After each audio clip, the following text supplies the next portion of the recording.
আজ তৈরি করে দেখাবো মিলেট দিয়ে একটি স্বাস্থ্যকর রেসিপি, যা গরম গরম খেতে কিন্তু সবার খুবই ভালো লাগবে। এর জন্য 2 চামচ নিয়েছি মিলেট, 1 চামচ নিয়েছি সোনা মুগ ডাল। এগুলোকে ভালো করে ধুয়ে নিতে হবে। জল ছড়িয়ে একটা প্রেসার কুকারে দিয়ে দেব। আর দিয়েছি এখানে 200 গ্রাম বোনলেস চিকেন। সামান্য নুন দিয়ে এটাকে 2টো সিটি দিয়ে নিতে হবে। 2টো সিটি দিলেই এটা কিন্তু একদম সেদ্ধ হয়ে যাবে।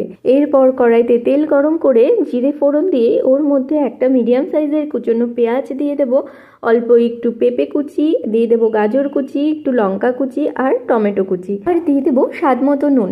এবারে সবজিগুলো হালকা সেদ্ধ হয়ে আসলে ওর মধ্যে আগে থেকে সেদ্ধ করে রাখা মিলেটটাও কিন্তু দিয়ে দিতে হবে। অল্প একটু জল দিয়ে 2 থেকে 3 মিনিট লো ফ্লেমে এটাকে রান্না করে নিতে হবে। ওপর থেকে ধনেপাতা কুচি ছড়িয়ে এটাকে নামিয়ে নিলেই কিন্তু তৈরি। ওপর থেকে হালকা ঘি ছড়িয়ে গরম গরম পরিবেশন